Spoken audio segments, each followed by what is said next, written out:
Floridians get these storms. They don't believe them. They think they're going to turn. They think it's hype. But this one's not hype, folks. I mean, we're talking a strengthening system at landfall, and it is huge. I mean, people compared Charlie to Ian, and that was their decision to stay because Charlie was a tiny little storm. This thing is so big. It's going to be pushing so much water.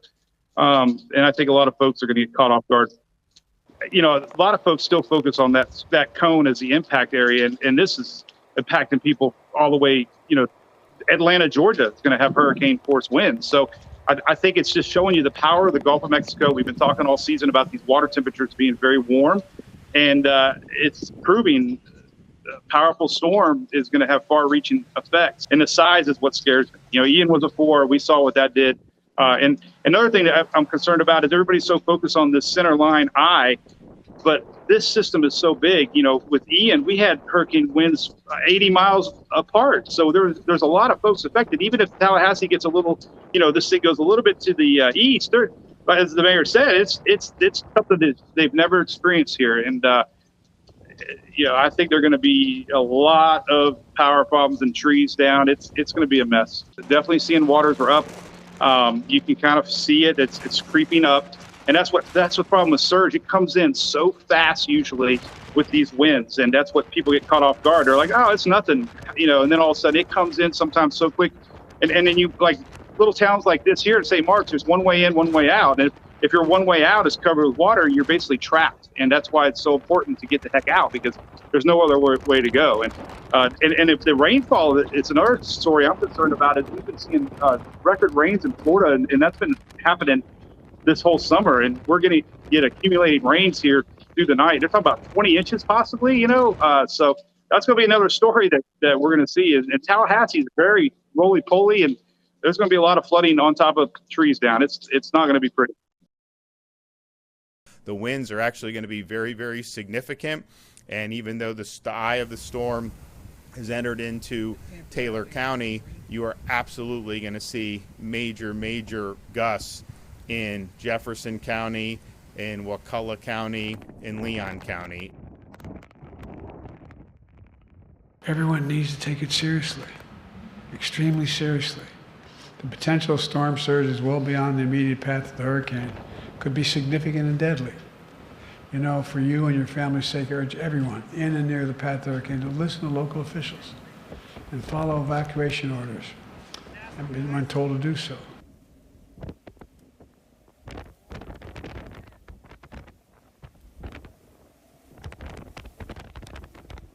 A lot of wind, a lot of rain, lots of debris, almost getting knocked down out here. It floods sometimes when you have a bad storm, but this is the most I've seen it here in a while. The neighbors who live here say they did not expect this. They didn't think strong winds would come to Orange County, but they did, and this is what it left behind. Paneling is literally laying across the front of their home and on their lawn. It's even covering this white vehicle over here. The neighbors tell me they don't even know how damaged the car is because they can't even get to it right now. They are upset. They're devastated. Of course, this is an unexpected expense. They are, however, hoping that the insurance company can cover that. And so I did speak to one of the people who live in this home who described what they heard when the roof was being torn off. So we were having dinner tonight, and as soon as we got done with dinner, all of a sudden you just hear this loud rumble for about 10-15 seconds, and then you just looked out front and you see the roof just coming off. And for the past 45 minutes or so, it's just progressively gotten worse.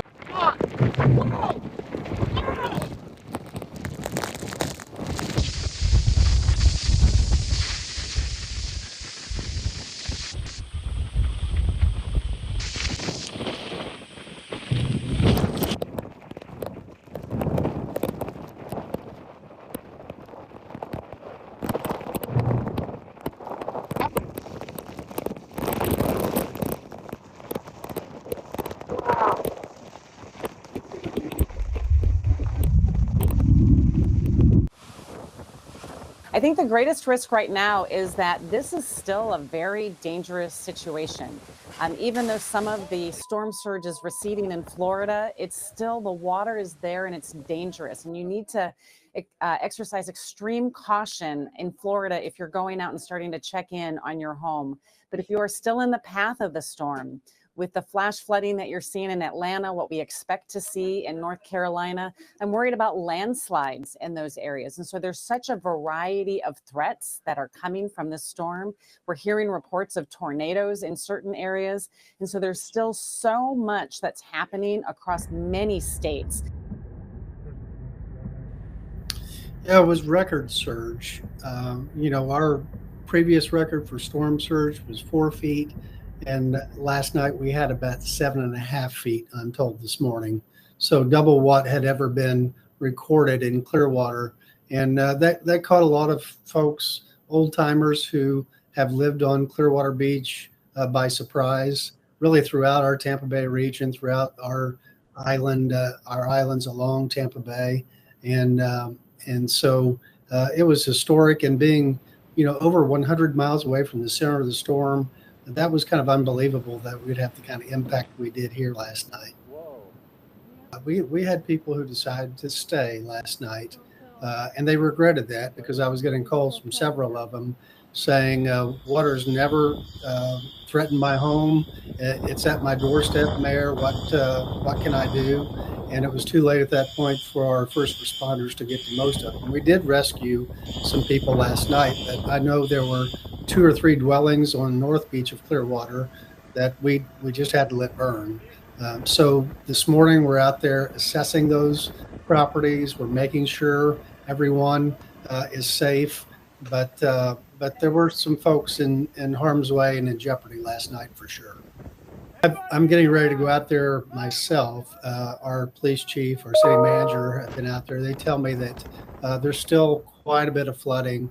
There's some streets on the beach that are impassable. Our main bridge and causeway out to the beach has watercraft in the middle of it.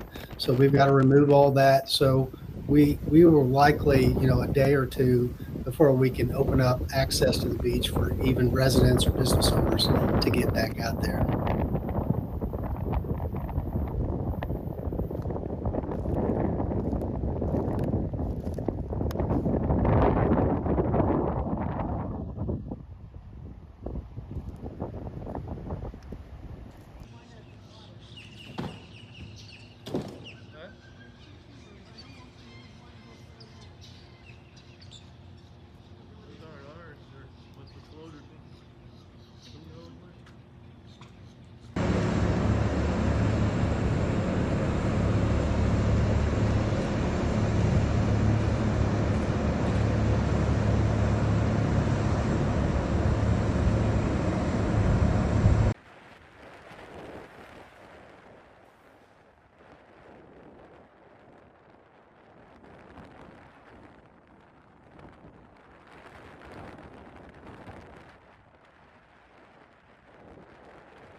Hey, sir.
We've been doing water rescues all night.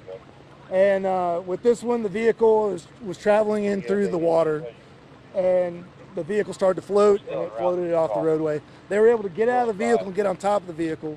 Once they got on top of the vehicle and we arrived, we were able to hook up a system to where we could lower the boat over to them because the current is very strong. It's not common to see boats down the road, boats just being necessary to get to people's homes or to get to people that are trapped in cars that try to drive in this rain. We've had to rescue people, whole families, pets. So our fire rescue department, as well as our teams across the city at Public Works, they have been out throughout the night, the whole night, even with high winds and lightning and rain. These guys knew that they had a job to do, and they were saving lives.